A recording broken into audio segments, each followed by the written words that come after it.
I'm extremely honored to be here. Ինձ համար մեծ պատիվ է լինել այստեղ։ Thanks a lot for the invitation. Շնորհակալ եմ հրավերի համար։ Առաջին անգամն եմ Հայաստանում եւ վստահաբար ոչ վերջին անգամ։ Շնորհակալ եմ Դավիթին։ For how long? 7 years, 8 years? Արդեն իսկ չեմ մտաբերում 7 տարի առաջ ենք հանդիպել թե 10 ժամանակաթրջում է։ First, I'm going to explain Նախ եւ առաջ ես կուզեի բացատրել ինչու է ինձ համար մեծ պատիվ լինել Հայաստանում։ Նախ եւ առաջ ես այս փաստաթղթի այս հետազոտության մասն եմ կազմել, որը ցույց էր տալիս հետեւյալը. մենք ունեինք ենթադրություն, որ հայերը Լիբանանում հայտնվել են 1917 թվականին, բայց իրականում կա այնպիսի ենթադրություն, որ ավելի վաղ միգրացիա է եղել։ Խոսքը 10,000 տարի առաջ միգրացիայի մասին է, եկեք չմոռանանք Տիգրանի մասին, որը եւս 10,000 տարի առաջ է իրականացել։ Այստեղ մենք հայտնաբերեցինք, որ առաջին բնիկները Լիբանանում հայերն են եղել։ Մյուսափին ուղղակի։ Սա իհարկե նման է ենթադրության, բայց ենթադրում ենք, որ նրանք իրենց հետ գինի են բերել։ Եվ մենք դա Լիբանանում երեկոյան ընթրիքի ժամանակ ենք կիրառում, հատկապես միջերկրական ծովի երկայնքով շրջագայությունների ժամանակ։ Եվ վերադառնալով, գուցե այստեղ լինելով ես վերադարձել եմ իմ գենետիկ հիմքերին։ Ես կուզեի խոսել թե ինչու եմ ես այստեղ, քանզի ես թե ձեռներեց եմ և թե հետազոտող, բայց ես ընդունում եմ, որ ես հետևել եմ այն ճանապարհին, որը տանում է հակադարձաջորդականությամբ։ Ես իմ ուղին սկսել եմ որպես trader, անելով մաթեմատիկական trader, եւ շատ բան այստեղից է սկսվում։ Եվ գիտեք ինչ է լինում, երբ շատ ես trade-ով զբաղվում, նայեք Դեյվիդին ուղղակի։ Այնուհետև ես 2 տարի զբաղվեցի հետաքրքրությունից դրդված ուղղակի հակադարձ հաջորդականությամբ սկսեցի ուղիս հարթել։ Այնուհետև ես սկսեցի հետազոտությամբ զբաղվել եւ հետազոտությունների համար հոդվածներ գրել, գենետիկա եւ այլ բաների վերաբերյալ։ Բայց մեծ հաշվով ես գործնական խնդիրներին եմ առնչվում, անորոշության, տեխնիկական խնդիրներին։ Դուք գիտեք, որ մանրամասները կարևոր են, հատկապես տեխնիկական խնդիրների դեպքում, ինչպես Դեյվիդը եւ Բիսբոլ Թորչը եւ շատ մյուսներն են նշել։ In theory, there's no difference between theory and practice. Տեսության մեջ տարբերություն չկա տեսության եւ պրակտիկայի մեջ, բայց պրակտիկայում կա տարբերություն։ And then of course Եվ այնուհետև ես I'm known for the inserto, the 5 volumes. Ինսերտոյի 5 հատորի մեջ ես անդրադարձել եմ դրանց։ At least 3 volumes of the technical inserto. Երեք հատորում ես անդրադարձել եմ հատկապես տեխնիկական հատվածին, երկրորդ մյուս հատվածը ուղղակի գործընթացքի մեջ են, դրանք այդպես էլ չեն տեսնի, բայց այն կայքում է եւ կարող եք ներբեռնել, պրինտ անել, կարդալ, թարգմանել եւ եթե հայերեն թարգմանեք, ուղղակի ինձ կոպի ուղարկեք կամ գոնե հղում տվեք ինձ։ The problem of people who come from theory to practice Խնդիրը, երբ մարդիկ տեսությունից են գնում պրակտիկա, հարցն այն է, երբ դուք մտքում ինչ-որ բան ունեք, այլևս չեք կարող անել այս։ Չարլի Մանգերը ինչ էր ասում, նա ասում էր, որ շատ ավելի դժվար է ինչ-որ բան հետ սովորել, քան սովորել։ Եվ սա ավելի շատ մտավոր հստակության մասին է խոսում։ Երբ ակադեմիկոսները հատկապես շուկաների հետ են գործ ունենում։ Նասիմ, որ խնդրեմ կկրկնեք այդ միտքը ավելի դժվար է հետ սովորել, քան սովորել մի բան նորից։ Երբ որ դուք ունեք տեսությունը ձեր մտքում, դուք անդադ փնտրում եք դրա հաստատումը։ Սա իհարկե շատ դժվար է եւ սա ավելի է դժվարացնում մարդկանց կյանքը։ Ես սրան անդրադարձել եմ, երբ մաշկը սեփական խաղադրույք է եւ առօրյա օրինակներով եմ այն ներկայացրել, երբեմն շատ դժվար է ինչ-որ բան հավաքելը եւ համակարգելը։ Create a little bit of insecurity. Թույլ տվեք ձեր մեջ ինչ-որ անվստահություն ստեղծեմ, հետևյալ կերպ։ Story. Ներեցեք, թույլ տվեք գտնեմ իմ լեկցիան։ Do you recognize this item? Արդյոք ճանաչելի է ձեզ համար։ It's not the Armenian bread. Չէ, սա հայկական հաց չէ։ Սա ուղղակի անիվ է։ How long have we had the wheel? Ինչքան ժամանակ է որ մենք ունենք անիվ։ Far from here. Եթե համարենք այստեղից հաշված 6,000 years ago. Միջագետքից հաշված 6000 տարի առաջ հայտնաբերվեց անիվը 6,000 years later 6000 տարի հետո we found this application. Մենք հայտնաբերեցինք այս I am extremely old enough. Բավականին արդեն ծեր եմ, remember having to որ carry հիշեմ, because I spent my childhood որովհետև ես իմ մանկությունն անց եմ կացրել օդանավակայանների միջև, Լիբանանյան պատերազմի պատճառով եւ ես ճամպրուկս քարշ էի տալիս եւ ամեն ինչ այդքան պարզ էր, ուղղակի անիվ դնել այդ ճամպրուկների վրա։ Եվ մարդկանց պահանջվեց 6000 տարի, որ նման գործիքակազմ լինի եւ նման անեկդոտ նույնիսկ these pyramids կարելի ասել այս պիրամիդաները ստեղծվել են կառուցվել են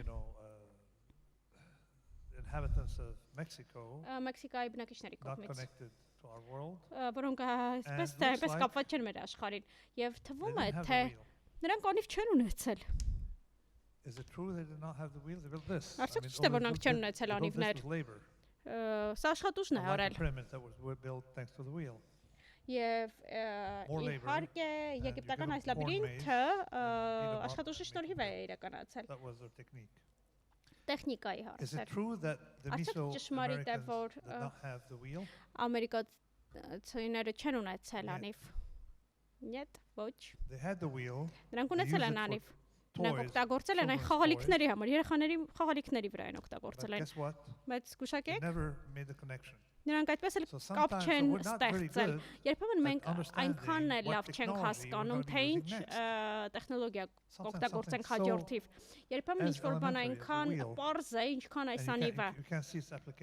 Եվ դուք տեսնում եք այն։ Դուք կարող եք պատկերացնել ինչ-որ ավելի բարդ բան է պետք։ As I explained on the Black Swan, to understand ինչպես ես բացատրում եմ Սև Կարապում, որպեսզի կանխատեսես ապագան, պետք է կանխատեսես թե ինչ տեխնիկա է օգտագործվելու ապագայում։ Այսօր մենք ունենք տեխնիկան եւ չեն կարող գլուխ անել ինչպես ենք այն կիրառել, ուստի ապագան ավելի բարդ է։ Եվ ինչպես գիտեք, բայց ես դրանով չեմ զբաղվում, ես զբաղվում եմ I've explained through the inserto բացատրելով ակադեմիկոսներին եւ զբաղվելով ակադեմիկոսները փորձում են օգնել ձեզ կենտրոնանալ թե ինչ կարող եք անել իրական կյանքում լավ բիզնեսմենը եւ ձեռներեցը especially that applies to businessmen we practice Սա հատկապես վերաբերում է բիզնեսմեններին, որոնք գործ ունեն մի բանի հետ, որը չգիտեն։ Դուք պետք է կենտրոնանաք այն ամենի վրա, ինչը չգիտեք, տեղյակ չեք։ We basically know the limits of our knowledge. Մենք իհարկե գիտենք մեր գիտելիքի սահմանները։ Իհարկե այստեղ որոշում կայացնելու սահմաններ կան։ Սա բացարձակ այլ մոտեցում է։ Մենք գիտենք թե ինչը չի աշխատելու։ Մենք գիտենք ինչը չի կարող աշխատել, եւ մենք ուղղակի ուզում ենք գոյատևել, որոշում կայացնելով, որը չի վնասի մեզ ապագայում։ Մենք պետք է խուսափենք փխրունությունը։ Եվ խոսակցության մյուս հատվածը կլինի հետևյալի մասին։ Փխրունություն։ And I discovered that as an option trader. Որպես option trader, երբ որ դու շուկայում ես, դու հասկանում ես թե ինչի մասին է խոսքը, բայց ոչ ամբողջում բոլորը։ Sell the idea so to speak. Եվ դու պետք է, բայց այդուհանդերձ ես կարողացա վաճառել մտքերը, գաղափարները մարդկանց, որոնք նույնիսկ ֆինանսական ոլորտի հետ կապ չունեին։ With the opposite of fragility. Որպեսզի նրանք կարողանան իմանալ ինչպես կարելի է գործ ունենալ հակառակ կողմի հետ, հակափխրունության հետ։ Մի շատ հետաքրքիր հատկություն հայտնաբերեցի, երբ սկսեցի ուսումնասիրել trading-ը։ Եվ ուղղակի թույլ տվեք պատմեմ, թե ինչպես ես զբաղվեցի հետազոտությամբ։ Շատ մարդիկ գիտեք, երբ trading-ով այլևս չեն զբաղվում, նրանք ինչ-որ տուրիզմով են զբաղվում, գոլֆ են խաղում, թենիս են խաղում։ I was completely incompetent. Եվ ես բացարձակ անկարող էի թենիսի հարցում։ Ես չեմ սիրում տուրիստի նման շրջել այդուհանդերձ։ Ուստի կյանքիս հետ այլևս բան չունեի անելու, եւ ես ստիպված էի ուղղակի որպես պրոֆեսոր աշխատել եւ հոդվածներ հրապարակել։ Եվ իմ գործը եղավ, թե ինչպես են առնչվում խոցելիության և փխրունության հետ։ Warner Brothers-ի հետ կապված մի օրինակ բերեմ։ Ցանկացած մեկը, ով սիրում է այս բաղադրիչներից մեկը, մոլեր է սիրում։ Եվ ով ատում է, այստեղ ինչ-որ բան, ատում է մոլերը։ Եթե դուք ատում եք հաջորդականությունը ու ատում եք ժամանակը, եթե դուք ատում եք ժամանակը, դուք ապա ատում եք հնարավորությունը և ամբողջական գիտելիքը։ Եթե ինչ-որ չափով, այս կամ այն չափով ձեզ դուր է գալիս ինչ-որ մեկ, ուրեմն ձեզ ինչ-որ այլ չափով դուր է գալիս մյուս հատվածը։ Եվ ես կուզեի ուղղակի կամրջել իմ խոսքը փխրունության հետ։ Ինչպես Դեվիդը նշեց, բարդ չներկայացնես իր ավիճակը, ես ասացի, որ օրինակներ ավելի պարզ կլինեն։ Ես ուղղակի կփորձեմ նկարներով և օրինակներով ներկայացնել։ Երբ ես դադարեցրի trading-ով զբաղվել, մարդիկ չէին ուզում ինձ հետ նույնիսկ շախմատ խաղալ, քանզի ես կեսից ուղղակի մոռանում էի, որ շախմատ եմ խաղում։ Ուստի ես ստիպված էի հետազոտությամբ զբաղվել և ես առաջին բանը, որ նկատեցի, այն էր, որ այս բաժակը փխրուն է։ And it resembles something called short option. In other words, it doesn't like volatility. Այն բնականաբար չի սիրում խոցելիություն։ Բնականաբար խոցելիություն չի սիրում։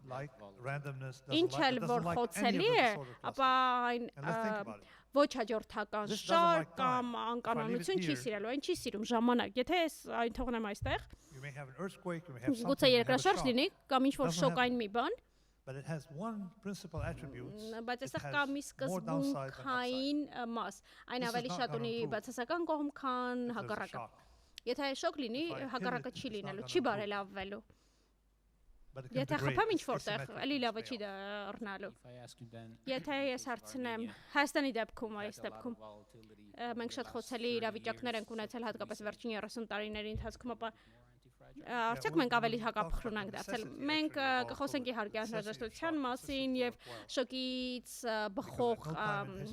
կայունության մասին, հակաբխրունության մասին։ Չի եղել որևէ ժողովուրդ պատմության ընթացքում, որը չի առերեսվել դժբախտություններին, և մենք կխոսենք նաև Հայաստանի մասին։ Բայց թույլ տվեք բացատրել, թե ինչու ամեն բան փխրուն է։ Եթե ես 10 մետր թռչեմ, ես ավելի շատ կվնասվեմ, եթե ես 10 անգամ 1 մետր թռչեմ։ Վնասի չափը ես նվազեցրի։ Ամեն ինչ, որը ունի վնասի արագացում, փխրուն է, բայց սա կարևոր է։ Եկեք ասենք, որ վնասը նույնը կլինի, եթե 10 մետր թռչեք մի անգամ, քան կես մետր երկու անգամ։ Ինչ տեղի կունենա։ Դուք ուղղակի կարող եք առավոտյան գրասենյակ քայլելիս մահանալ։ Եւ իհարկե դուք պետք է ունենաք նաեւ ոչ խոցելիություն։ Եթե ձեր մեքենան խփում եք պատին 100 կիլոմետր ժամարագությամբ, գուցե փրկվեք, բայց մի անգամ ավելի արագությամբ այդ դեպքում Ես իհարկե հույս ունեմ, որ դուք հավատում եք կախարդական և հրաշքների, բայց չեմ կարծում, թե ամեն բան լավ կամարտվի։ Ոստի պետք է լինի արագացում այն ամենում, ինչը փխրունություն է։ Ընդհանրապես երբ հասկանաք փխրունությունը, կհասկանաք հակափխրունությունը։ Դուք ունենալու եք վերելքներ և վայրեջքներ իհարկե։ Օրինակ, Սև Կարապի դեպքում ինչ է տեղի ունենում։ Դուք սովորում եք շուկայից, եթե շուկան դիֆիցիտի է գնում 10 անգամ, դուք 100 անգամ կորցնում եք, քան եթե այն գնում է ցած ավելի շատ։ Եթե մենք թշնամու դեպքում սա քննարկենք, Սա այն էր, թե ինչպես մենք համաճարակի ընթացքում ես և ընկերներս կարողացանք օգուտով դուրս գալ։ Թույլ տվեք բացատրեմ ինչ է խոցելիությունը բանկային համակարգում մի քանի րոպեում ընդամենը։ Այնուհետև մենք կվերադառնանք ձեռներեցությանը շատ պարզ օրինակներով։ Մենք ունենում երբեմն շատ վնասներ, վնասի արագացում ենք ունենում կամ ճիշտ հակառակը։ Société Générale had about 15 years ago խոսքը 15 տարի առաջ ֆրանսիացի մի երիտասարդի մասին էր նա ֆրանսիացի տեսք ունի իհարկե նա 5 միլիոն trade կարողացավ ունենալ եւ բանկը որոշում կայացրեց որ պետք է լիկվիդացնի նրանք լիկվիդացրին 5 բիլիոն եվրոյի արժեքը ես որպես trader եմ ձեզ հարցնում կամ որպես շուկայագետ արդյոք որն է լիկվիդացիայի արժեքը այս դեպքում Եվ որն էր հարցը հարցը հետևյալն է 5 բիլիոն եվրոն լիկվիդացնելու համար որն է արժեքը շատ նվազագույն է արժեքը գրեթե ոչինչ է Ոստի եթե դուք փոքր եք Եվ ինչ-որ պատահական իրավիճակի եք բախվում, ապա տուժը ավելի ցածր է լինում, քան մի բան, որ անընդհատ ձեզ սխմում է։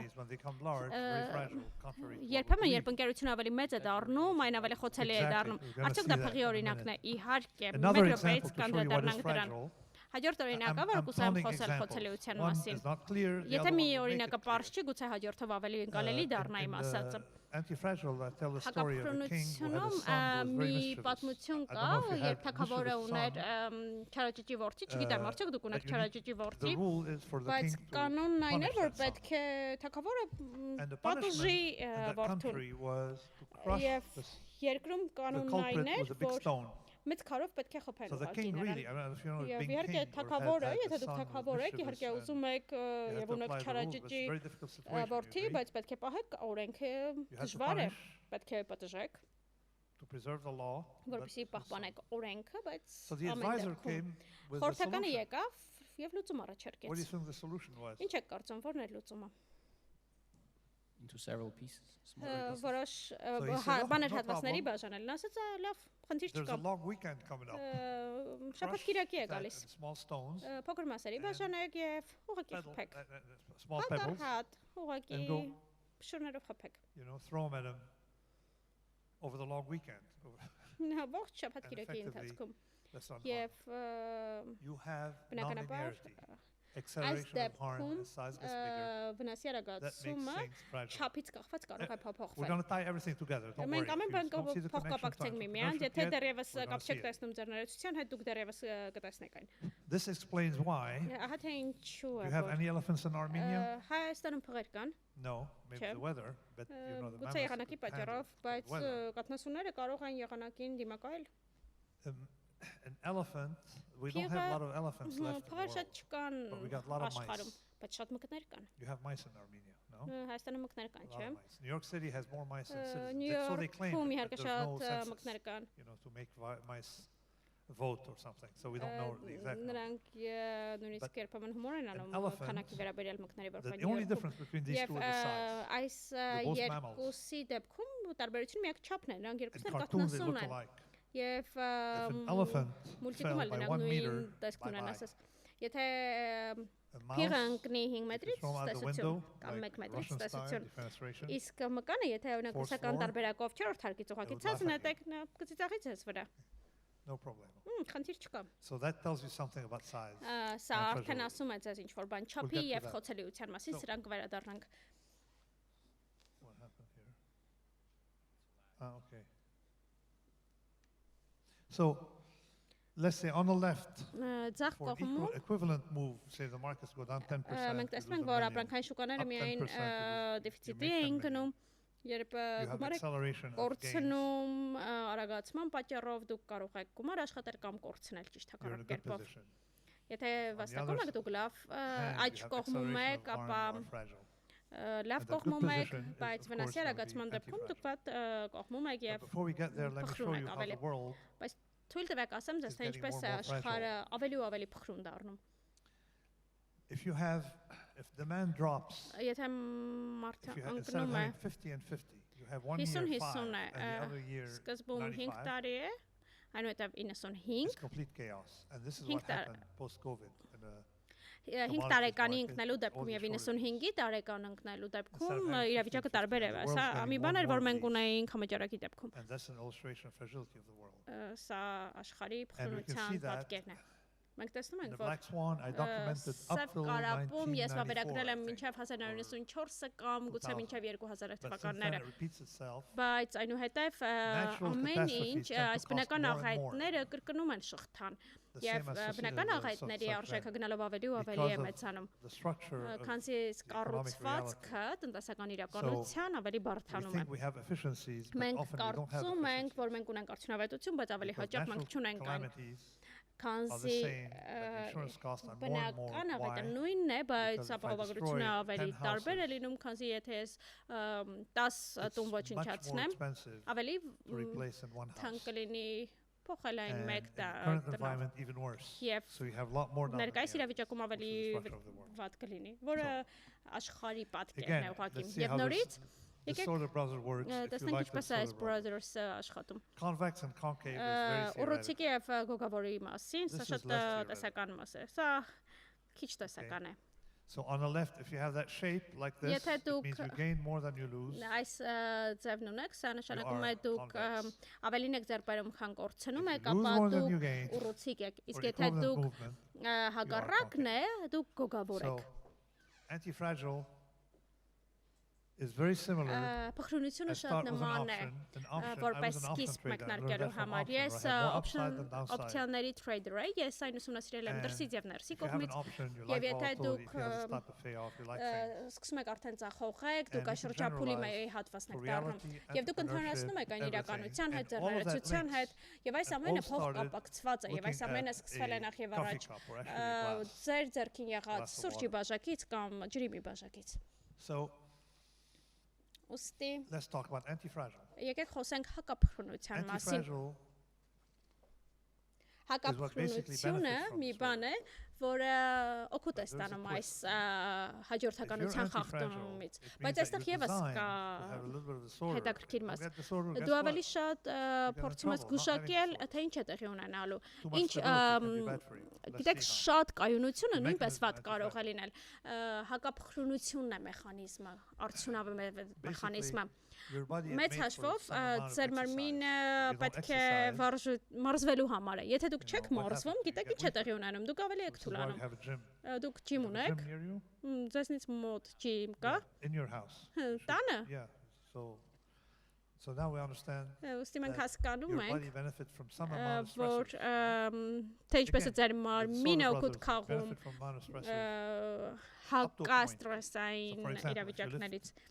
Եթե օրինակ դուք բարձրացնում եք 50 kilos, you're going to be okay. 5,000 kilos. 5 կիլոգրամ, 15 կիլոգրամ նորմալ է, եթե 5000 է կամ 500, ապա դուք դնում եք ձեր ուսերին, ապա խնդիր է։ Այստեղ մեխանիզմը նույնն է։ Եթե ես բարձրացնում եմ 10 կիլոգրամ, ապա ես ավելի շատ եմ օգուտ քաղում, քան 10 անգամ 1 կիլոգրամ բարձրացնելով։ Տեսնում եք արդյոք ինչպես է ուռուցիկությունը եւ գոգավորությունը աշխատում ձեր իսկ մարմնի համար։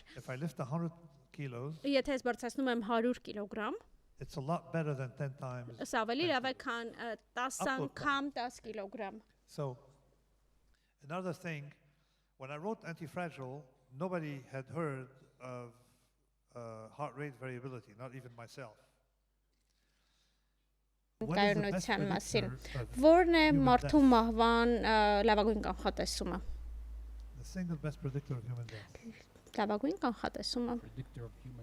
Նկատի ունեք մարդու մահվան կանխատեսումը։ Չասեք, որ կոլեստրոն է։ Ոչ, սրտի կայուն հաճախականությունը։ Սա նշանակում է դուք այնքան էլ միջավայրում չեք։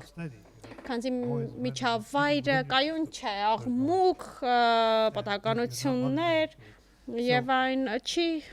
այսինքն դուք հարմարեցված չեք ձեր միջավայրին եւ ունենալով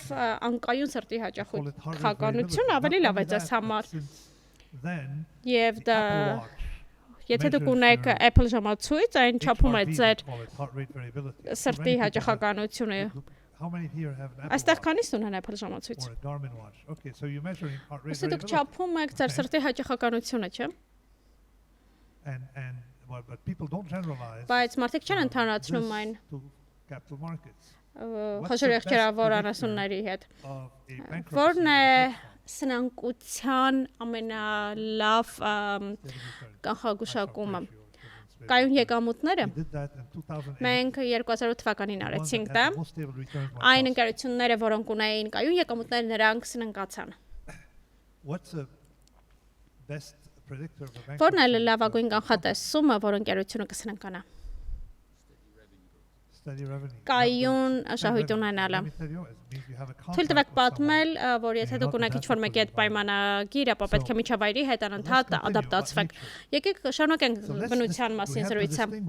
Մենք պետք է տարանջատենք բնական համակարգի մասին, որոնք խոցելիություն են պահանջում, օգտագործիր կամ կորցրու են։ Երբ ես գրում էի կապխրունությունը, ես շատ հիասթափված էի լրագրողների վերաբերմունքից, Սև Կարապի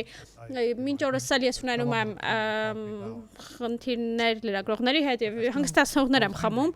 բայց այդուհանդերձ ես բարկանում եմ, քանզի նրանք չեն կարդացել գիրքը, նրանք ուղղակի կարդացել են բովանդակությունը, վերնագրերը եւ սկսել են ուղղակի տեսականորեն վերլուծել գիրքը։ Եվ երբ ես գրեցի հակապխրունությունը, ես փորձեցի համոզվել, որ անհնար լինի վերնագրից գուշակել բովանդակությունը։ Եվ իմ գլխավոր գլուխը կոչվում էր մեծ տարբերությունը կատվի եւ լվացքի մեքենայի միջեւ։ Որն է այդ տարբերությունը։ Որն է տարբերությունը օրգանիզմի եւ մարդու կողմից ստեղծված այս մեքենայի հետ համեմատ։ Եթե ես փորձեմ ձեռքով խփել լվացքի մեքենային, ապա գիտեք իմ դաստակը ուղղակի կցավի, բայց ինչ տեղի կունենա, իմ դաստակը գուցե գնալով ավելի ամրանա ուժեղանա, բայց լվացքի մեքենան չի ուժեղանալու դրանից։ Սա է գլխավոր տարբերությունը այն ամենի, որոնք կենսաբանական են, այդպես կոչենք, նրանք կարող են բարելավել ստրեսորների առկայության դեպքում, ստրեսային գործոններից, քանզի դուք արդեն իսկ ստանում եք միջավայրի մասին տեղեկություն եւ գործում եք։ Ինչպես ես ավելի վաղ նշել եմ, ամենամեծ խնդիրն այն է, երբ դուք մտածում եք, որ հուսալիության նվազեցմամբ ռիսկերն եք նվազեցնում։ Երբ ես փոքր էի, ինձ ասում էին շատ վարժություն մի արա, ապա կհիվանդանաս, կամ ինչ-որ մեկը եթե մեջքի խնդիր ունի, ասում են դու պետք է հանգստանաս։ Վատագույնը, որ կարող ես անել, եթե գնաս ու հանգստանաս։ Դուք պետք է աշխատեք, որպեսզի ձեր մկանը զարգացնեք։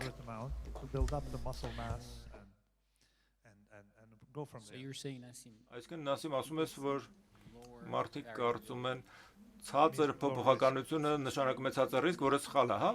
Այսինքն բարձր փոփոխականությունը չի նշանակում ավելի բարձր ռիսկ։ Այո, միանգամայն։ Դուք հիշատակեցիք օրինակը Լոնդոնի տաքսիստի։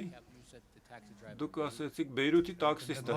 Չէ, Լոնդոնի տաքսիստը։ Լավ, այդ օրինակը բերեմ։ Առօրյա կյանքում օրինակ է, հետո մնացածը կպատկերացնեք։ Հակափխրունության մեջ ես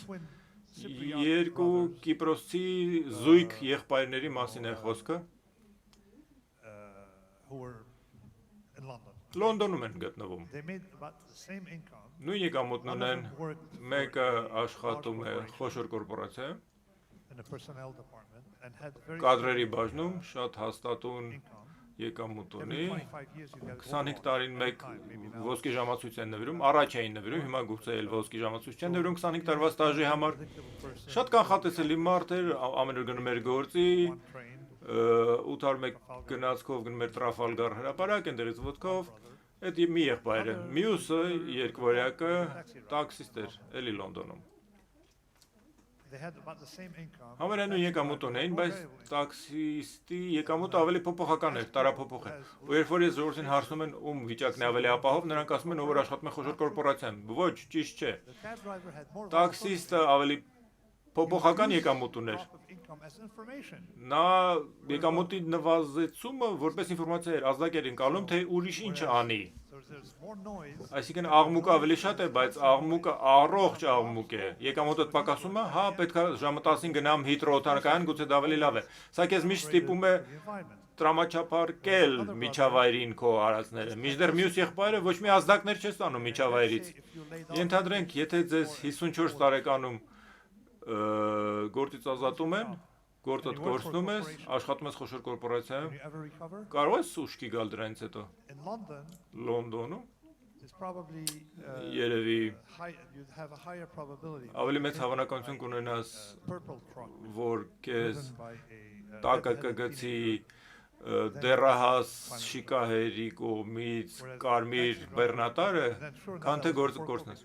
Կովիդից առաջ, հետո կովիդը եկավ, տաքսիստներից շատերը դարձան առաքիչներ։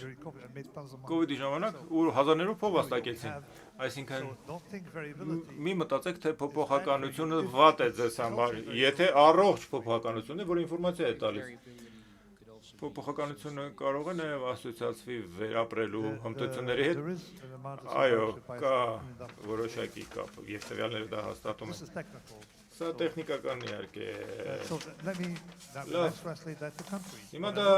կիրառենք երկրներին։ Երբ ես գրեցի Սև Կարապը, նախքան իրականում Սև Կարապը գտնելու, ինձ հրավիրել էին Վաշինգտոնում կոնֆերանսի, չգիտեմ։ Ինձ ճանաչում եք թե չէ, հենց հայտնվում եմ Վաշինգտոնում։ Ես բարձր ճնշում չունեմ, բայց հենց Վաշինգտոն եմ մտնում, ճնշումս բարձրանում է։ Մի բան է սկսում այնց այնտեղ զայրացնել։ Այդ բոլոր վերլուծաբանները բաները։ Ու ես նրանց հարցնում եմ,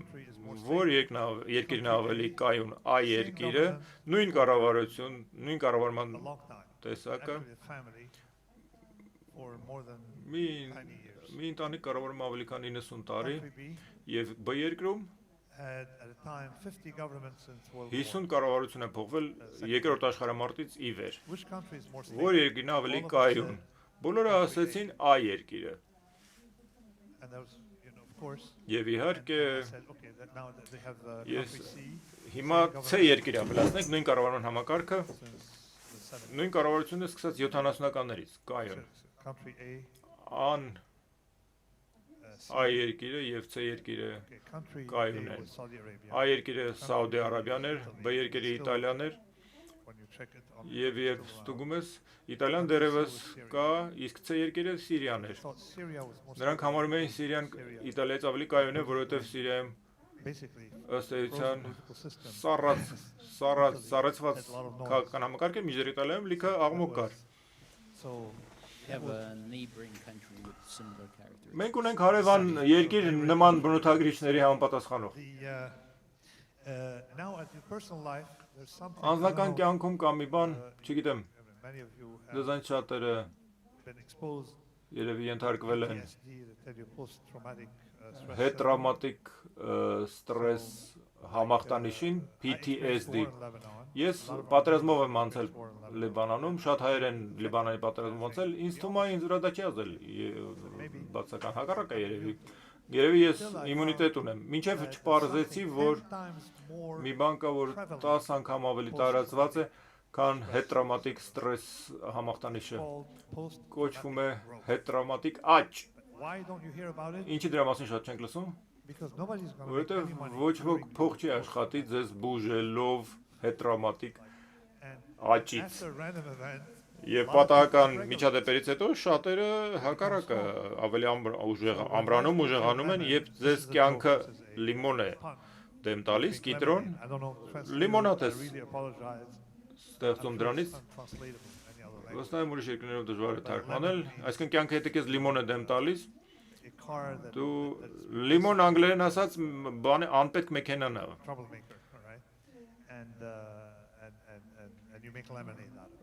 Վերցնում լիմոնադ է սարքում, բառախաղ։ Հին ծեծված բառախաղ, բայց տարածված։ Եթե քամի է փչում կամ թաքնվում ես նկողում, պետական սուբսիդիաներ, դոտացիաներ ուզում, օգնության կանչում, սփյուռքին դիմում ես օգնության, հայցելով կամ էլ ասում ես արի փող սարքենք դրանից։ Ինչ է սարքում։ Հողմաղաց։ Եվ ըստ էության կամ երևույթ գերկոմպենսացիաների քաղաք-պետությունների դեպքում։ Փոքր երկրները ըստ էության, եթե ուզում ես հարստանալ, ռեսուրս չունի, չէ՞ քաղաք-պետությունը։ Ուրեմն սկսեմ սահմանումներից։ Փյունիկները ոչինչ չունեին, ոչ մի ռեսուրս չունեին, բացի մի քիչ փայտանյութից։ Ուստի եթե փայտանյութ ունես, կարող ես նավ սարքել, չէ՞։ Ենթադրաբար Ես չեմ ստուգել, բայց կարող եք ստուգել, փայտը լողում է, չէ, ջրի երեսին ամնում։ Ոստի այն ժամանակվա նավերը այն ժամանակ պղինձը փնտրված նյութ էր, հումք էր, ով էր ուներ պղինձ Իռլանդիան հենց դրան Կիպրոսը կոչվեց։ Կիպրոսում նավերով գնում էին պղինձ վերցնում, հետո գալիս այն վաճառում։ Բայց եթե սովորես առագած գործածել, Կիպրոս ես գնում, առնում ես պղինձ, ասում ես ուրիշ ծախելու բան չունեք, ուրիշ ապրանք ես հետդ բերում պղինձի հետ, հետո պղինձը մի կողմ ընկնում, արդեն մեծ ցանց ես ունենում առևտրային, առևտրականների ամբողջ միջերկրականում եք, որտեղ նրանք գիտեն, թե ոնց առագաստով նավարկել։ Եվ դուք պատմությունը գիտեք, փյունիկները, որտեղ ոչինչ չունեին, ամենից սկսեց նրանց, ստիպված էին, ստրեսի տակ աճեցին։ Ամենից հաջող երկիրը այսօրվա Սինգապուրն է։ Երևի ամբողջ պատմության մեջ ամենից հաջողակ երկիրն է։ Նրանք նույնիսկ ջուր չունեն։ Ջուրը Մալազիայից փողով առնում են։ Նավթ չունեն, իհարկե նավթ չունեն։ Ընդամենը շուրջը ծով է, ուրիշ ոչինչ։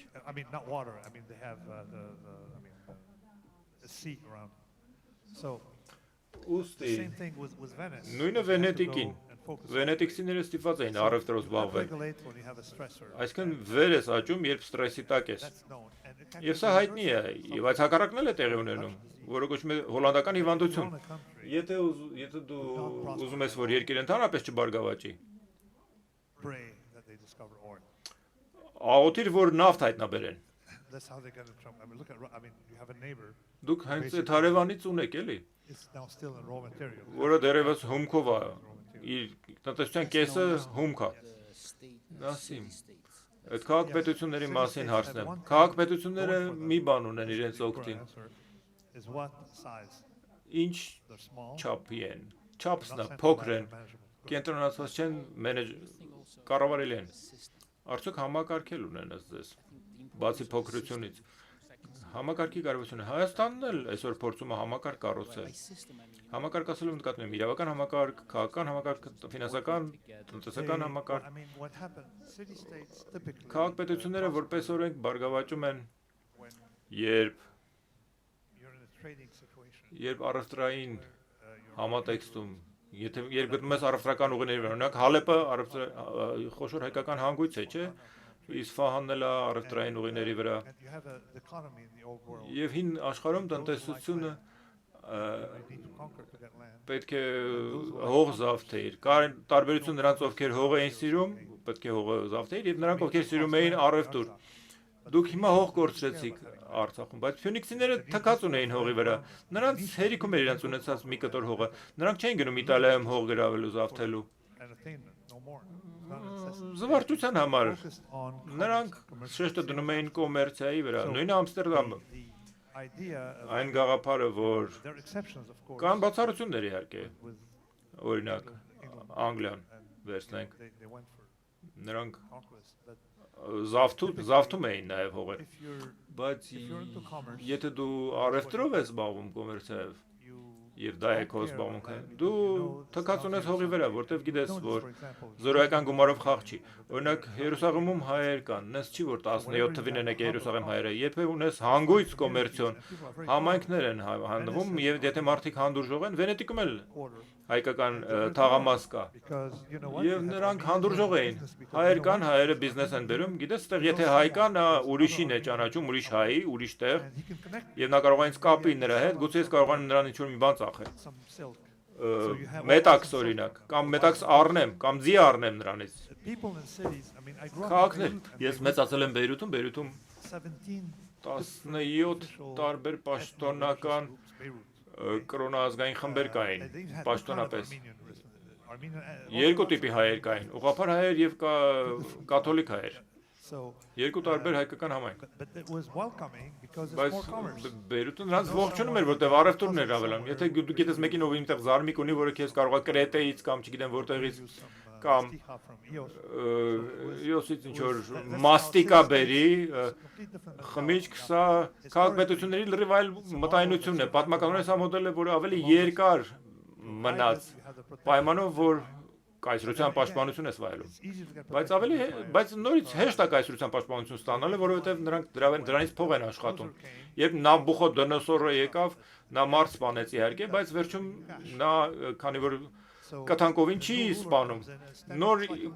մաֆիայի դոնի պես է, պաշտպանություն է ստանում, 10% մուծվում ես, երբեմն 15% մուծվում ես դոնին, և դրա համար համակարգը այդքան երկար տևեց քաղաքապետությունների,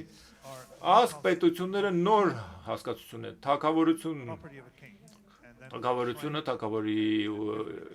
սեփականություններ, սրանք սովորաբար տարածքի համար, տարածքի սոված ժողովուրդ են և կա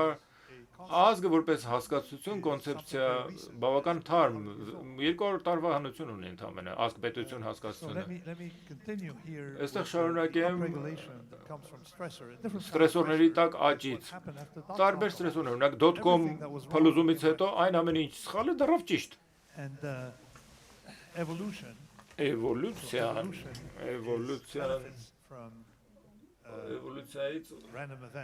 Էվոլյուցիան շահում է պատահական դեպքերից, որովհետև փոփոխականություն, երկու մակարդակով ենք, ենթադրենք պարթենոգենիկ էվոլյուցիա ունեք, սա նշանակում է, որ չունեք այսինքն գիշերանակումներ չկա, վերարտադրումը ծնողից երեխային է, առանց զվարճանքի, այսինքն պահպանողական հասարակություն էլի, ավելի վատ, Նաբուխոդոնոսորը սեքսով չէր զբաղվում, ինչպես ես բազմազանություն ապահովում այդ դեպքում, վրիպակների գործակցով, սա համակարգ է, որը սիրում է վրիպակներ, վրիպակ ես անում ստանում ես մի զավակ, գիտեք չէ գենոմիկան վրիպակների, որտեղ ֆաքսի պես է, ֆաքս մեքենայի պես է, որը մի քիչ խաթարված է աշխատում, այս կամ այն պատճառով մի փոքր վրիպակ է սպրդել վերարտադրության մեջ, այդ փոքր վրիպակը հանգեցնում է բարելավման, ինչի, որովհետև ենթադրենք վրիպակ թույլ տվեցիր և մարմինը համապատասխան միջավայրին հարմար չի, կորչում է, վնաս չունի, ուրիշ երեխա ունես, ուրիշ զավակ ունես։ Այսինքն սնվում ես վրիպակներով բացառությամբ հետևյալի, պետք է վրիպակների գործակիցը շատ բարձր չլինի, ոչ էլ ցածր լինի։ Եթե շատ ցածր է, դու գենետիկ բարելավում չես ունենում և դու չես վերապրի, որտեղ չես հարմարացվի նոր միջավայրին առանց գենետիկ բարելավման, իսկ եթե վրիպակի գործակիցը շատ բարձր է, դու չես պահպանում նախորդ կուտակած օգուտները, այսինքն կա կատարյալ կետ, փոփոխականություն որոշ չափի, բայց ոչ շատ, նույնը վերաբերում է փոփոխականությանը ծնող զավակի միջև, երբ կա ռոմանտիկա, կա գիշերային ակումբներ, երեխան երկու ծնողի արդյունք է հանդիսանում, բայց փոփոխականությունը շատ է, եթե շատ են տարբերվում երեխաները ծնողներից պրոբլեմ ունես, եթե շատ են մոտիկ ծնողներին, էլի պրոբլեմ կա կատարյալ կետ, այսինքն ուզում եք ասել փոփոխականությունը ունի իր կատարյալ կետը, ճիշտ նման այն բանի, երբ օրինակի համար ուտելու փոփոխականություն, եթե անընդհատ ուտես, շաքարախտ կստանաս, իսկ եթե օրը մեկ անգամ ուտես, ավելի լավ է, բայց եթե ամիսը մեկ ուտես, կմեռնես, այսինքն կա կատարյալ կետ այս կորի վրա, թե ինչ հաճախականությամբ պետք է ուտել, իսկ այժմ հասնենք սովետ Հարվարդ պատրանքի առասպելին, ես իմ գրքերում այդպես եմ կոչում, ինչի Հարվարդը, որովհետև Հարվարդը վերից վար մոտեցում է, նրանք ովքեր երբևէ չեն աշխատել իրական կյանքում, կարծում են, որ գիտությունը բերում է տեխնոլոգիա, տեխնոլոգիան բերում է բիզնես, լրիվ հակառակն է, բիզնեսն է բերում տեխնոլոգիա, տեխնոլոգիան էլ տանում է դեպի գիտություն, ինչպես Փիլիսոփայի քարը կոչենք սա, նախքան դրան անցնելը եկեք մտքով մի էքսպերիմենտ անենք, կեսը սրահի, բաժանում ենք այս սրահը երկու դասի, փորձում ենք գտնել Մանթին գիտեք, չէ՞ ուտելիքը։ Երևանում մանթի կա, չէ՞։ Բեյրութում մանթի ուտում են հայերը։ Հա, հայկական է, Երևանում էլ կա։ Ես ուզում եմ լավագույն մանթին պատրաստեմ։ Երկու մոտեցում կա այստեղ։ Առաջին մոտեցումը լիքը մարդ հավաքում ենք եւ պատահական ասում ենք մանթին ավելացրեք այս կամ այն պրոդուկտը։ Մանր բաղադրիչներ էլի, մի քիչ սրանից, մի քիչ նրանից, մի քիչ պեղպեղ, ինչ ավելացնում ես տարբեր բաներ հերթով։ Հետո տալիս ես մեկին փորձի, ով սիրում է ուտելիք փորձել, ով սիրում է ուտել, խմել, լավացավ, չլավացավ, ամեն բաղադրիչ ավելացնելով եւ այդպես շարունակում ես։ Ավելի լավ մանթիկ ստանաս վաղ թե ուշ, բայց թերությունն էլ այն է, որ եթե լավ չեղավ, ծախսը մի մեծ բան չէր։ Վատագույն դեպքում ինչ որ զբոսաշրջիկի դեմ կտաս քիչ էլ ջոգի։ Այսինքն թերություն չկա։ Մյուս խումբը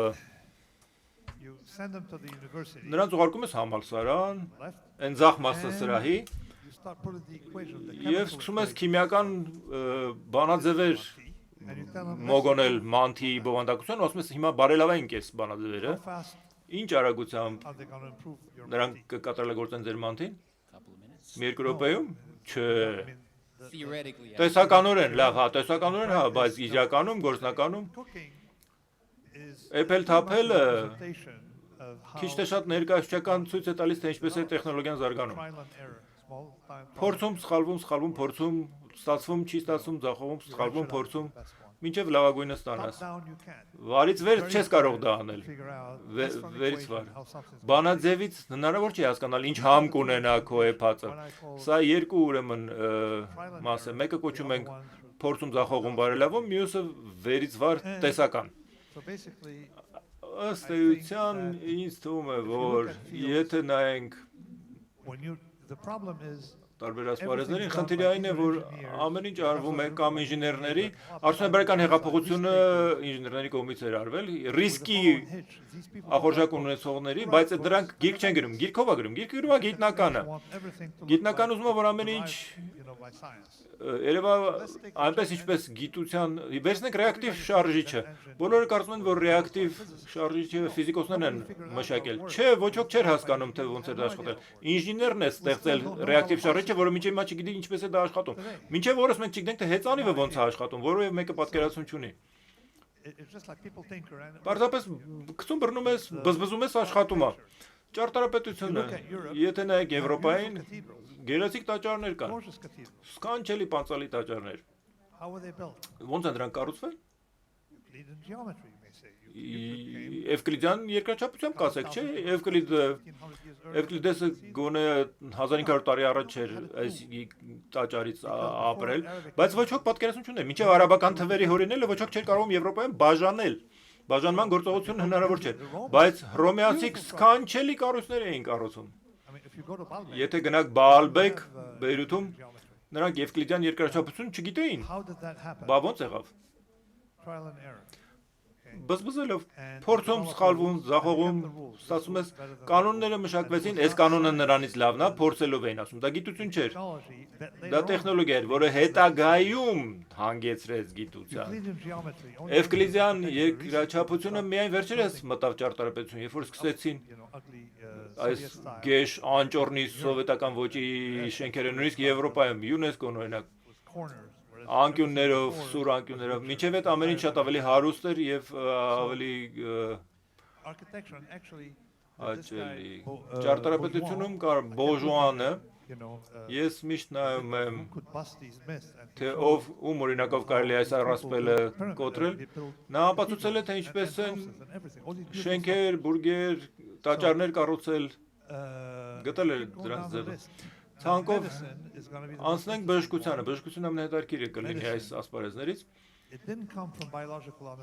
Ինքը կենսաբանություն հասկանալու հետ կապ չունի։ Պարզապես տարբեր տեսակի Բժշկությունը տեսական գիտություն չի։ Դու մարդկանց ընտրում ես ըստ քննությունների արդյունքների, մի քանի տարի բաներ ես սովորացնում, հետո իրենք ամեն ինչ մոռանում են, ամեն ինչ էքսպերիմենտալ է նորից դառնում։ Տեսություն պետք չի, պետք է գտնել այսինչ կոհորտը 2 ժամ ավել ապրեց, եթե իրան այսինչ քիմիականյութը տվեցիր, իսկ այս մեկը չէ։ Այսպես է աշխատում բժշկությունը։ Եթե նայենք բժշկության պատմությանը, կա պատրանք,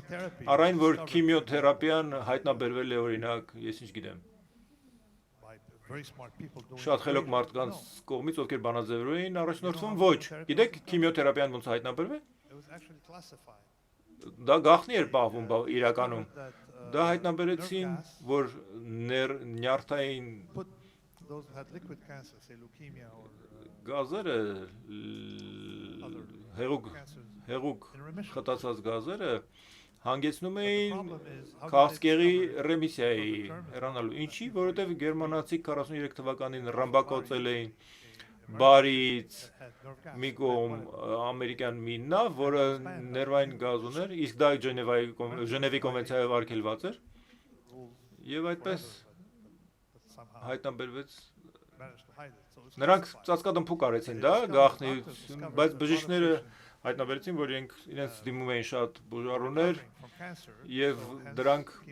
բուժվում էին քաղցկեղից եւ այդպես պատահական հայտնաբերվեց քիմիոթերապիայի։ Առաջի աշխարհամարտում էր դա հայտնաբերվել, բայց էլի գաղտնության ծածկույթի տակ էր պահվել։ Բոլորը այն պատրանքը ունեն, որ գիտությունը գալիս է տեսությունից։ Ոչ, վարից վեր էքսպերիմենտալ բզբզելով կամ ստացվում է կամ չի ստացվում։ Դրա համար էլ դեղագործությունը երկար ժամանակ պատկերացում չուներ կենսաբանական պրոցեսների մասին եւ շատ ավելի արագ էր մշակում նոր դեղամիջոցները։ Լավագույն օրինակը, որ ես բերում եմ, որտեղ ավելի շատ օգուտներ է, քան վնասներ, գործնականում դեղագործության մեջ 100 քանի հազար դեղամիջոց կա հիմա շուկայում, 100 քանի հազար դեղամիջոցներից միայն 150-ն են, որ օգտագործվում են այն նպատակով, որի համար որ մշակվել են, ստեղծվել են։ Մնացածը օգտագործվում են իրենց բերած կողմնակի էֆեկտների բերումով։ Վերցնենք ասպիրին, ասպիրին գիտեք, չէ՞։ Հիմա ասպիրինը օգտագործում են արյունը ջրիկացնելու համար, բայց դրա համար չէր նախատեսված։ Նախկինում այն օգտագործում էր ինչի։ Որպես ջերմություն իջեցնող, չէ, սկզբում որպես ցավազրկող։ Ինքը չէր նախատեսել որպես ցավազրկող, նախատեսված էր որպես ջերմություն իջեցնող, բայց հիմա ոչ ոք դա չի ընդունում ասպիրինը ջերմություն իջեցնելու կամ ցավազրկող որպես։ Այսինքն կողմնակի ազդեցությունները այդ դեղամիջոցների հիմա ասպիրինը տալիս ես ամուսնուս ու ինքը էլ չի ասում հոգիս գլխացավ ունեմ։ Տալիս ես տիկնոջդ էլ գլխացավի մահանա չունի։ Դրա Viagra-ն գիտեք, չէ՞, շատ քչեր այդ վստահ են Viagra-ից լսել եք, բայց այնուհանդերձ ըստ էության դրանից շատ հարստացան ապահարզանով զբաղվող փաստաբանները Ամերիկայում Viagra-ի գործածելուց։ Ազդեց նաև Նյու Յորքում անշարժ գույքի շուկայի վրա, որտեղ իրավաբանական ընկերությունները ավելի շատ անշարժ գույք ցանցան, բայց նա ուրեմն գիտեք, արդյոք քիմիկոսներն ու դեղագործները այն նստեցին միասին, մտածեցին, որ մեծ շուկա կա, գիտեք ինչ, ոչ լավ մարզված, տարեց տղամարդկանց համար, կարիք կա բարելավելու իրենց հավանականությունը ապարզանի, ոչ, դուք գիտեք ինչ էր, սա իրականում արյան ճնշման, բարձր ճնշման դեմ դեղամիջոց էր մշակված որպես, որը չաշխատեց արյան ճնշման դեմ, բայց էքսպերիմենտներում պատահական նկատեցին, որ երբ մարդկանց վերահսկող էքսպերիմենտում տալիս էին այդ հաբերը, որ վերջում նրանք սովորաբար ցանկացած էքսպերիմենտում չօգտագործված հաբերը վերադարձնում են, բայց այստեղ մեկ էլ տեսան ոչ ոք չի վերադարձնում չօգտագործված հաբերը։ Այսինքն դրա կողմնակի էֆեկտներ, այսինքն անորոշությունը այսպես է, այնքանով որքանով ոչ դրական ոչ բացասական արդյունք չկա, ուրեմն գործերը լավ են։ Սա սովետական մոտեցում է, դասախոսում է, սովորեցնում է թռչուններին ինչպես սավառնել։ Շատ հաճախ հաջողությանից ելնելով գիտնականը գալիս ասում, բայ ես չէի ասում, ես ինքս եմ գիտնական։ Գիտնականները պիտանի են, բայց մեծ մասը մարքեթինգ է, պրոպագանդա է։ Նրանք չեն օգնել, նրանք պարզապես գրքերն են գրել հետին թվով։ Ես այստեղ մի բան արեցի, որը ավելի ոչ այնքան խելացի է, ինչքան հակափխրուն։ Խելոք լինելու օգուտ չկա։ Մեծ օգուտ կա իմաստուն լինելուց։ Եվ բզբզելու, փորձել, ձախողել, հաջողել տարբեր ցիկլով։ Այստեղ գծապատկերը դեղինով նշված է կորը, որ եթե դու շատ խելոք չես, բավական խելացի ես, որ իմանաս, որ հիմա մի քիչ ավելի լավ վիճակ է, քան մի ամիս առաջ, փորձում, ձախողում, հաջողում, շատ ավելի լավ է վիճակը, ոնց որ 1000 IQ ունենաս։ Մինչդեռ մյուս կորերը ներքևում կապույտով նայելով միջին խելք ունի, իսկ կարմիրը միջինից բարձր խելք ունի, ամենալավ վիճակը իհարկե դեղինն է։ Փորձել ձախողել, հաջողելու, ինչը Չինաստանը կործանեց, հիշում եք։ Չինաստանը ամենից առաջադեմ հասարակարգն էր,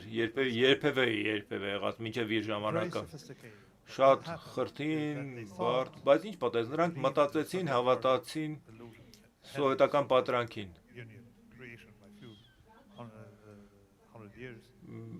Մի քանի հարյուրամյակ առաջ նրանք ստեղծեցին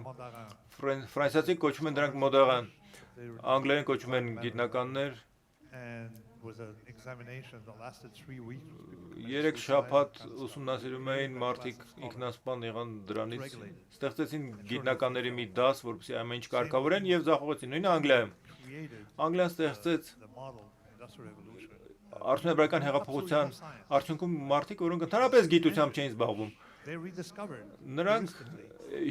էվրիստիկ միջոցով հայտնագործեցին շոկեշարժիչը, հետո գրքերը գրեցին, բայց գրքերը ոչ ոք չէին կարդում, արդեն հայտնաբերված էր շոկեշարժիչը։ Արդյունաբերական հեղափոխության սլայդում ես ցույց եմ տալիս այդ շոկե մեքենան։ Հակապխրունում բացատրում եմ մանրամասն։ Ալեքսանդրիացի Հերոդը վաղուց էր հայտնաբերել շոկե մեքենան, հետո մոռացել էին։ Բոլոր այս ռիսկի դիմող արկածախնդիրները սկսեցին արդյունաբերական հեղափոխությունը, ընդհանրապես նրանք փորձել ձախողել հաջողելու ցիկլին էին դիմում։ Եվ այն շատ գեղեցիկ աշխատեց։ Հիմա ինչ եղավ։ 38,000 քաղցառայող ունեն Լոնդոնում, որոնք տեսական վարժանքների էին տրվում առայն, թե ինչպիսին պետք է լինի Միացյալ Թագավորության գիտական քաղաքականությունը եւ իհարկե բնականաբար լրիվ ավիրեցին ապրել եք Միացյալ Թագավորությունում, այո, եթե ապրում ես Միացյալ Թագավորությունում, ձեռնարկատերը տեղացի կան Անգլիայում Միացյալ Թագավորությունում, շատ քիչ, ամեն ինչ ներկրում են ուրիշ տեղերից։ Նրանք Չինաստանի օրինակին չհետևեցին, բայց ըստ էության հենց որ մի համակարգ ֆորմալիզացնում ես, բյուրոկրատներն են սկսում իշխել, ոչ թե արկածախնդիրները, երկուսն է պետք է, գիտությունն էլ է պետք, տեխնոլոգիան էլ է պետք, հետադարձ կապի շրջապատույկն է պետք, բայց ամեն ինչ սկսում է տեխնոլոգիայից, իսկ տեխնոլոգիան ծագում է բիզնեսից։ Բիզնես, տեխնոլոգիա, գիտություն, սա է ճիշտ։ Ժամանակ ունենք, հա։ Ստոպը այստեղ ցույց տամ, որպեսզի հիմա կարողանանք արդեն զրուցել։ Շնորհակալություն ուշադրության համար, ինձ համար մեծ պատիվ է Հայաստանում գտնվել։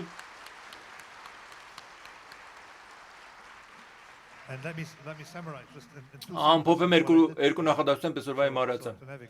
որպեսզի նավարկեք։ Ես սկսեցի ձեզ ցույց տալով ինչպես են համակարգերը գլուխ հանում անորոշությունից, եւ դա վերից վար է։ Սիրելով անորոշությունը կարողանում ես դրանից գլուխ հանել։ Պատահական բառադի էֆեկտները, հակափխրունությունը այն է, ինչ սիրում է, ձգտում է դեպի անհայտը, քանի որ դրանից օգուտ կարող է ստանալ հեշտորեն, կամ գոնե վնաս չտալ, կամ տալ։ Վերջին հաշվով օգուտ է տալիս։ Եվ վերջապես մի բան էլ ասեմ, ես գնացի Հնդկաստան, այս ամեն ինչի մի բերելու համար, եւ այնտեղ ուրեմն երիտասարդ հնդիկները, երբ խելացի են, ուզում են գնան Հարվարդում սովորել, ուզում են խոշոր կոնգլոմերատների ղեկավար դառնան, ոչ ոք չի մտածում ձեռնարկություն հիմնելու մասին, ինչի, որովհետև նրանք վախենում են ձախողումից։ Իսկ Անգլիայի բնութագիրը արդյունաբերական հեղափոխության ժամանակ առնվազն եւ Ամերիկային դերևս մինչեւ որս բնութագրում է այն, որ ձախողումից չեն վախենում։ Ամերիկան ամենաբարձր սնանկության գործակից ունի որպես երկիր աշխարհում։ Եվ այդ երկրի ներսում այն ճյուղը, որ ամենից շատ սնանկություն ունի, ամենաառողջ սեկտորն է, տեխնոլոգիական։ Այսինքն հասկանաք, որ փորձը ձախողել հաջողել ցիկլով ամեն ինչի կարող եք հասնել։ Շնորհակալություն Նասիմ։ I'll just ask one question. I have Մի հարց տամ, սեղ լիքը հարցեր կան, բայց վաղվա համար կպահեմ այս հարցերը, որտեղ ըստ էության մենք այստեղ ներկայացված է Հայաստանի հասարակության ամբողջ շերտերը, ուսանողներ, պետական ծառայողներ, ձեռնարկատերեր, գիտնականներ, նույնիսկ օտարերկրացիներ եմ տեսնում։ Վաղվա համար հարցերը կպահեմ ստացված, բայց եթե մեկը պետք է ընտրեմ, ուրեմն հակապահպանության վերաբերյալ հարց։ Ձեր գիրքը լիստեցնելուց ի վեր ես անդադ մտածում եմ հակապահպանությունը ինչ է վերջո լավագույն օրինակը ինձ համար որն է։ Ես մտածեցի, որ ամենալավագույն օրինակը հակապահպանության ինձ համար գիտելիքն է։ Գիտելիք, ինչքան քրքրում ես գիտելիքը, ինչքան բանավիճում ես, ինչքան կիսվում ես գիտելիքով, ինչքան հարցականի տակ ես դնում, այնքան ավելի ուժեղանում է ինքը։ Ինչքան գիտելիքը Կարծում ես այնքան ավելի աճում է։ Լավ կներ Հայաստանում էլ դա լիներ, այսինքն մարդիկ կիսվեին գիտելիքով համալսարանների, ձեռնարկատերերի միջև, կառավարության միջև։ Արդյոք կարծում եք, որ գիտելիքը հակափոխվում է։ Վստահաբար, բայց գիտելիքը ուրիշ հատկանիշ էլ ունի, որը դասագրքերով գիտելիք հաղորդել հնարավոր չի, բացատրեմ։ Ամենահարուստ երկիրը Եվրոպայի Շվեյցարիան է, չէ՞։ Երևի դեռ մինչև հիմա էլ Շվեյցարիան է, բայց ամենացածր դիպլոմների գործակիցը ունի համալսարանական ուրիշ երկրների համեմատ։ Ինչի՞։ Որովհետև աշկերտությամբ են իրանք զբաղվում ավելի շատ։ Գիտելիքը բաշխվում է ուստայից աշկերտին։ Բժշկությունն էլ է, չէ՞, աշկերտության, ուստայության միջոցով։ Նույնը եւ ինժեներությունը փոխանցվում։ Այսինքն Հայաստանում մի խոսք կա, որ գիտելիքի փոխարեն մարդիկ դիպլոմ են ստանում։ Այսինքն գիտելիքը ավելի կարևոր է, քան դիպլոմը։ Եվ գիտելիքը պարտադիր չի, որ նշանակում է դիպլոմ։ Գիտելիքն է կարևոր, հա, այո։ Կան բազմաթիվ ուսումնասիրություններ, որոնք ապացուցել են տվյալը։ Հարուստ երկրները նրանք են, ովքեր շատ դիպլոմ ունեն, կարծելով, թե սովորելով կարող է երկիրը հարստանալ, մինչև որոշ մակարդակ դա կաշխատի, բայց եթե վերցնեք Կորեան եւ Արգենտինան, ուրիշ շատ զուգահեռներ էլ կան, Կորեան հարստացավ, հետո նոր սկսեց կրթությամբ զբաղվել, Արգենտինան լիքը կրթություն ուներ, հետո աղքատացավ, համեմատաբար աղքատացավ։ Այսինքն որպես օրենք 100% անոց բան չեմ ասում, բայց որպես օրենք սկզբից հարստությունն է, հետո կրթությունը։ Իսկ չափից շատ կրթությունը կարող է համահանել։ Խնդիրը ոչ թե կրթությունն է, այլ կրթության չափից շատ կրթություն։ Երբ ես Հնդկաստանում ես գաղափարը առաջարկեցի, հնդիկները որդեգրեցին։ Մոդին ասեց, կարգախոս առաջարկեց, ավելի լավ է 1000 հատ ուսումնարան կառուցեմ, քան թե մի հատ համալսարան։ Սա նրանց հիմա նոր ծրագիրն է։ Ավելի շատ երբ գրքերով ես սովորում, սովորաբար տեսաբանների գրած գրքեր են, չէ՞։ Ինչ ես սովորում։ Անելով սովորելը, սովորում ես արդեն գործնական։ Իհարկե համադրությունն է պետք։ Շնորհակալություն Նասիմ, օրը սրանով կամփոփենք, որտեղ արդեն հետ ենք մնացել օրակարգից։